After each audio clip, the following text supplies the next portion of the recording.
Olá, graça e paz do Senhor, queridos e queridas. Estou gravando esse vídeo a pedido da minha querida pastora Márcia, pastora da Igreja Metodista no Cantagalo, uma pessoa que eu admiro muito, tenho um carinho todo especial por todo o histórico de vida que ela tem, por toda a garra que ela tem e principalmente pela seriedade com que ela trata o Evangelho de Cristo. Tenho um carinho todo especial pela Carol e Emily, suas filhas, amo de paixão essa família toda.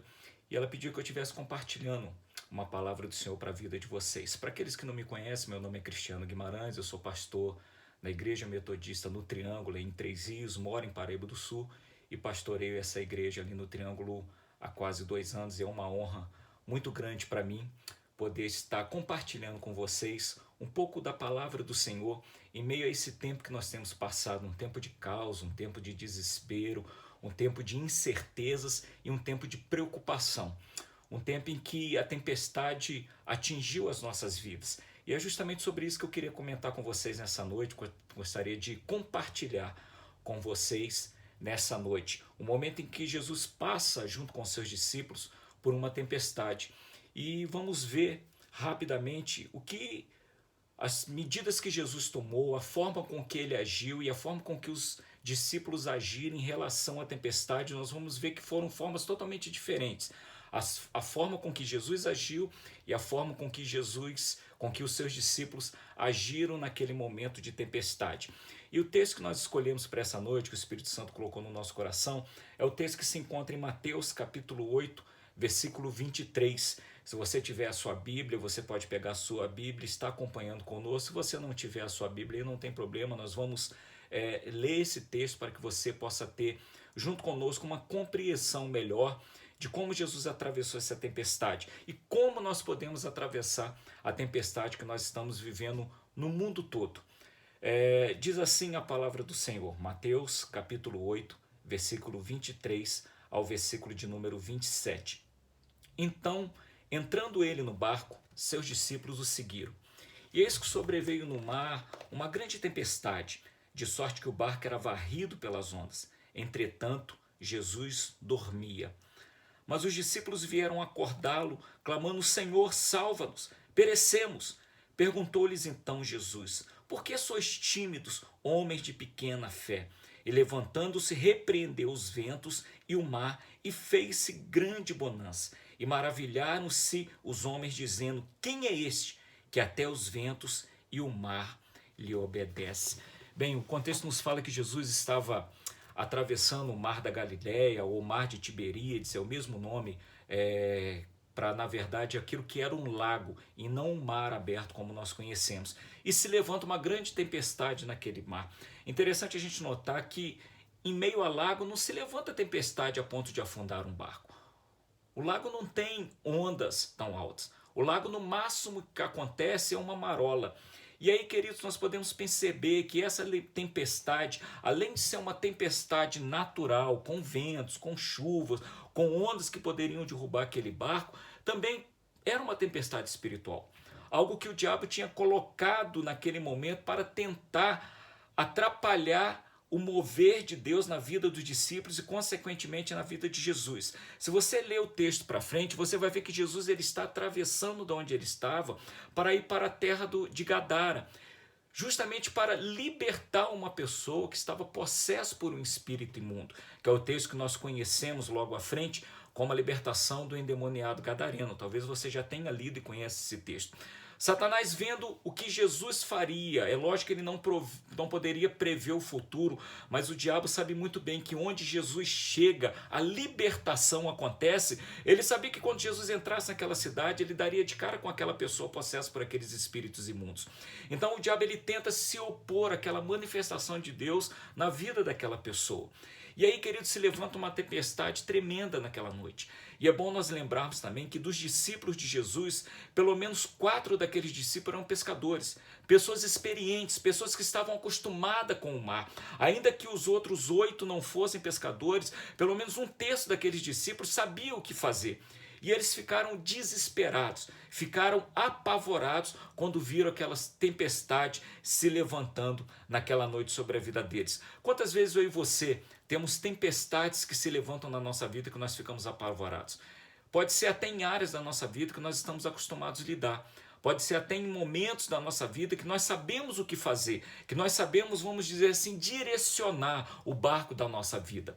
Mas em certos momentos da nossa vida nós não sabemos o que fazer.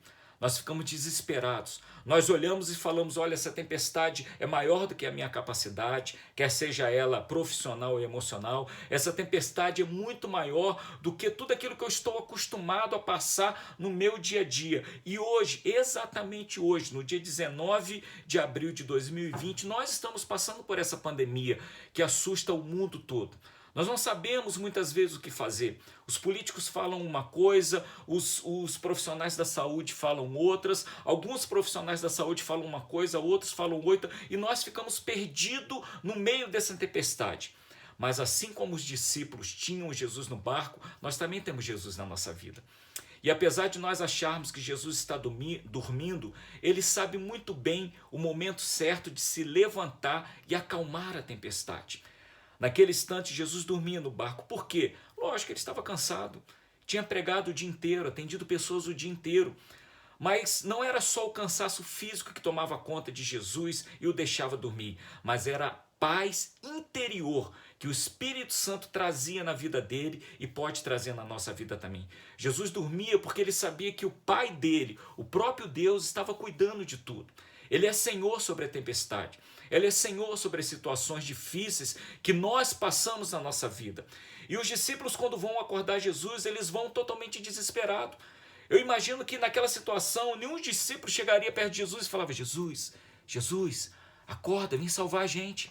Quando nós lemos no texto, nós vemos claramente o relato de Mateus, em que os discípulos devam ter ido gritando para Jesus e falar, Jesus, acorde porque nós estamos morrendo. O que os discípulos estavam dizendo? Senhor, o Senhor não se preocupa com a gente? Nós estamos aqui tentando controlar o barco, estamos tentando controlar a situação, e o Senhor não se preocupa com isso? Sabe, querido, sempre que nós tentamos controlar a situação da nossa vida, o Senhor Jesus permite. Porque há situações na nossa vida que nós temos que tomar a frente e controlar. Que nós devemos tomar as rédeas da situação e controlar. Mas em todas elas nós temos que ter a certeza de que o Senhor Jesus ele está do nosso lado, pronto para nos ajudar, pronto para dizer, olha, até aqui você foi, daqui para frente deixa comigo. É o que ele estava falando justamente para os discípulos dele. Até aqui vocês tentaram controlar o barco da maneira que vocês sabiam controlar. Até aqui vocês tentaram controlar o barco da forma com que vocês aprenderam a vida toda de vocês a fazer. Afinal de contas, 4 de vocês são pescadores. Mas deixe que daqui para frente eu vou controlar. Mas antes dele controlar aquela tempestade e ele controlar o barco, ele controlou a vida dos discípulos. Antes dele acalmar a tempestade, ele acalmou a vida dos discípulos. E é isso que o Senhor Jesus sempre faz. Antes dele acalmar qualquer situação na nossa vida, primeiro ele acalma a nossa vida. Antes dele tomar a rédea da nossa vida, primeiro ele acalma a nossa vida. E foi justamente isso. Quando os discípulos acordam ele vira e fala assim, homens de pequena fé. Por que vocês são tímidos? O que ele está falando para os discípulos? Por que vocês estão desesperados? Eu estou no barco. Por que vocês estão sendo tímidos com essa situação? Vocês já poderiam ter me chamado e eu já teria controlado tudo. Por que vocês estão tímidos? É necessário primeiro Jesus controlar a nossa vida. E como nós estamos precisando disso, não é verdade? Talvez nas nossas orações a gente esteja falando, Jesus, por que o Senhor ainda não controlou essa situação toda no mundo? Por que o Senhor ainda não controlou a situação toda no nosso país? Sabe por quê, queridos? Porque primeiro ele tem que controlar as nossas vidas. Ele tem que acalmar o ânimo dos políticos. Ele tem que acalmar o ânimo daqueles que estão direcionando o nosso país. Ele tem que acalmar o ânimo dos líderes religiosos, que uns estão apontando para uma direção, outros estão apontando para outra direção. E muitos muitas vezes não estão acordando Jesus, entre aspas, ou acordando e dizendo, Senhor, toma a frente do nosso barco, para que o Senhor direcione a nossa nação. É necessário primeiro ele acalmar a nossa vida. Jesus ele era mestre, e como é até hoje, pois ele está vivo, ele ressuscitou, ele é mestre em acalmar as pessoas primeiro, para depois acalmar a situação. Ele acalma primeiro as pessoas, depois ele toma a frente da situação. Lembra como foi com aquela mulher que foi pega em adultério? Vocês lembram dessa história? Se não, vamos falar dela aqui rapidamente. Certa vez pegam uma mulher em adultério e levam até Jesus. A lei judaica dizia que se uma mulher fosse pega em adultério, ela poderia ser morta, ela poderia ser apedrejada. E aí eles pegam essa mulher em adultério e levam justamente para Jesus. E o texto fala que eles chegam para Jesus e começam a falar, olha, nós pegamos essa mulher em adultério e a lei fala que nós temos que apedrejar, que nós temos que matá-la. O que nós devemos fazer? Eles estão colocando uma responsabilidade sobre a vida de Jesus que não era nele, porque ele não era legislador. Naquele momento, o povo de Israel estava sob domínio do Império Romano. E o Império Romano dizia que ninguém que estivesse sob domínio dele poderia matar ninguém se não passasse por um julgamento romano. Se Jesus tivesse falado, olha, a lei fala que tem que matar essa mulher, matem a mulher e pronto, acabou o problema. Ele seria punido por isso, pelo Império Romano, porque ele não era legislador, ele não tinha autoridade legal do Império Romano para fazer isso. Jesus muito sabiamente se agacha, começa a escrever na terra, ali naquela terra, e não vem o caso que ele escreveu, mesmo porque a Bíblia não fala, não adianta a gente conjecturar sobre o que Jesus estava escrevendo na terra, esse não é o caso. E aí as pessoas começam a falar, o que a gente faz? Apedreja, mata. Muitos talvez dos que estavam ali queriam que aquela mulher morresse, porque talvez já tivessem se envolvido com ela emocionalmente, já tivessem pecado junto com aquela mulher, e muitos queriam acabar com aquele momento. Jesus sabiamente, ele acalma primeiro aquela multidão. Ele levanta e diz, aquele que não tiver pecado, que atire a primeira pedra. E aí o texto fala que as pessoas vão saindo, porque ele toca na consciência das pessoas. Ele está dizendo, olha, é pecadora, mas todos vocês que estão aqui também são pecadores. Não adianta vocês julgarem ela. Não adianta vocês olharem para ela, senão olhar para a vida de vocês primeiro. E aí ele acalma toda aquela multidão. E de repente fica somente Jesus e aquela mulher frente a frente. Talvez aquela mulher esperasse que ele desse um sermão para ela, né? Talvez aquela mulher estivesse pensando o seguinte, poxa, fosse melhor eu ser apedrejado do que tomar um sermão agora desse homem. Ele levanta para aquela mulher e fala assim, mulher, onde estão os teus acusadores? Nenhum deles te condenou? Muito menos eu. Vá e não peques mais. Ou seja, ele acalmou a primeira situação, tirou aquela mulher do risco iminente de morte para depois trazer vida, trazer perdão para aquela mulher. Então, primeiro Jesus, ele tem que acalmar os nossos corações, queridos. Talvez você esteja passando por uma situação muito difícil. Alguma pessoa na sua família doente, independente de ser pela Covid-19 ou não. Talvez você esteja passando por uma situação desesperadora, tenha perdido o emprego por causa da crise econômica que nós estamos vivendo. Talvez você não tenha perdido o emprego, mas esteja num risco iminente de perder o emprego. O que o Senhor Jesus está falando para você hoje é, acalma o seu coração primeiro, que a tempestade eu vou acalmar, porque eu sou Senhor do tempo, eu sou Senhor de todas as coisas. Eu não perdi o controle da direção do mundo. A tempestade está vindo, mas eu não perdi o controle do barco. Eu sei o momento certo de levantar e dizer, vento, aquieta-se. Tempestade, aquiete-se.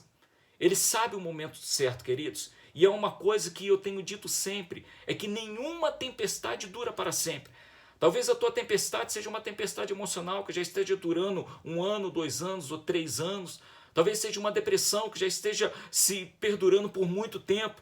Mas no momento certo, o momento que o Senhor Jesus acalmar o teu coração, ele vai acalmar a tempestade que você está passando ou que a sua família está passando. Tenha fé nele, clame a ele, clame talvez num momento de desespero como os discípulos fizeram, grite a ele, Senhor, socorre, eu estou morrendo, eu estou padecendo, me ajuda. É momento de nós clamarmos ao Senhor e confiarmos que ele vai acalmar a tempestade. E confiarmos que ele tem a direção de tudo na nossa vida. E confiarmos que ele é Senhor do nosso futuro, queridos, queridas. Eu sei que é um momento difícil, que todos nós estamos passando. Mas é um momento também de nós olharmos e dizermos, olha, essa tempestade é algo espiritual. O que o Senhor Deus quer me ensinar com isso? O que o Senhor Jesus quer me mostrar com isso? O que ele quer olhar para a minha vida? É momento de nós arrumarmos a nossa casa. E eu digo nossa casa, a nossa própria vida. Talvez o tempo que Deus tenha nos deixado nessa quarentena, você que talvez não tenha a necessidade ou a obrigatoriedade de estar trabalhando como muitos têm, como muitos até precisam nesse momento de quarentena, talvez você esteja aí na tua casa, dando uma geral na tua casa, né? como eu fiz aqui na minha casa, no momento, arrumo uma coisa, troco uma lâmpada que estava muito tempo queimada, né? Arrumo um móvel que estava quebrado. É momento de nós arrumarmos a nossa casa também, a nossa casa espiritual. Talvez seja a hora de você fazer um concerto com o Senhor Jesus e voltar para os caminhos dele. Talvez seja a hora de você se converter e reconhecer Jesus como Senhor e Salvador da tua vida. Talvez seja a hora de que Deus está falando, olha, eu estou te dando um tempo para você arrumar a sua casa. E aí eu vou vir e vou acalmar o seu coração, para que depois eu acalme a tempestade. A nossa oração pela nossa nação tem sido justamente isso. Senhor, acalma os ânimos dos políticos, acalma os ânimos dos cientistas, acalma os ânimos dos especialistas na saúde, acalma os ânimos dos economistas, acalma os ânimos dos empresários, dos empregados, acalma o nosso ânimo. E aí, Senhor, o Senhor vem e acalma a nossa tempestade. É tempo disso, meu irmão, minha irmã, você que está ouvindo essa palavra. Compartilhe essa palavra com as pessoas da sua família, com seus amigos. Envie esse vídeo que vai ficar gravado aí, que a pastora vai estar passando para você nessa noite. Pode compartilhar, eu permito isso, para que traga calma ao teu coração. O Senhor Jesus, no momento certo, ele vai se levantar e vai acalmar essa tempestade que está sobre a nossa nação, que está sobre o nosso mundo. É momento de Deus para as nossas vidas, mas é momento também de nós acertarmos a nossa vida com o Senhor Jesus. A minha pergunta é, como anda a sua vida? Como anda a sua vida com Deus? Como anda a sua vida emocional? Como anda a sua vida espiritual? É hora de nós clamarmos ao Senhor Jesus. Essa tempestade não foi um único momento difícil que os discípulos passaram com Jesus. Se você conhece a Bíblia, você vai saber que eles passaram muitos outros momentos difíceis. Mas foi um momento em que Jesus pôde provar a fé deles. Porque Jesus perguntou para ele, por que vocês não têm fé? Por que vocês não confiam que eu, estando no barco, eu vou trazer o direcionamento de todas as coisas? E às vezes é momento de nós nos perguntarmos também, por que eu não estou tendo fé? Por que eu não confio que Deus vai direcionar a minha vida? Eu sei que é difícil, queridos. Em momentos de tempestade, nós confiarmos no Senhor Jesus. Mas Ele está no barco da sua vida. Ele não perdeu o direcionamento desse leme que guia a sua vida. Desde o momento que nós confiamos a nossa vida nas mãos dele, desde o momento que nós confiamos a nossa vida para que ele direcionasse, ele nunca deixou de direcionar. Às vezes nós queremos tomar a frente e ele permite que nós tomemos a frente, porque nós temos essa livre escolha da nossa vida. Mas é muito melhor quando nós gritamos por socorro e ele vem e socorre a nossa vida e acalma a tempestade e faz um milagre na nossa vida, no nosso coração. Que Deus abençoe a sua vida, que Deus renove a sua fé, que Deus possa te fortalecer nesses momentos difíceis que todos nós estamos passando e que nós possamos passar por isso juntos e sermos renovados pelo Senhor Jesus juntos. E a nossa oração nessa noite é, vem Senhor e acalma a nossa tempestade. Quero te convidar também para você conhecer a nossa página lá no Facebook da Igreja Metodista no Triângulo, no Instagram, Igreja Metodista no Triângulo, Metodista no Triângulo. Se você quiser nos seguir também no Instagram, a minha página no Instagram é Cristiano de Castro Guimarães, no Facebook está como Cristiano Guimarães. Nos siga, nos acompanhe. Nós temos tido alguns momentos de palavra de fé para renovar a nossa fé no Senhor Jesus, renovar o nosso ânimo, renovar a nossa esperança, que é isso que nós precisamos nesse momento. Ser acalmados pelo Senhor. Que Deus abençoe a tua vida em nome de Jesus. Pastora Márcia, minha querida pastora, Deus abençoe a sua vida, abençoe o seu ministério, abençoe a sua igreja e a sua família. Amo muito vocês e estamos juntos nesse momento de clamor, nesse momento de oração pela nossa nação e pelas nossas igrejas. Deus nos abençoe em nome de Jesus.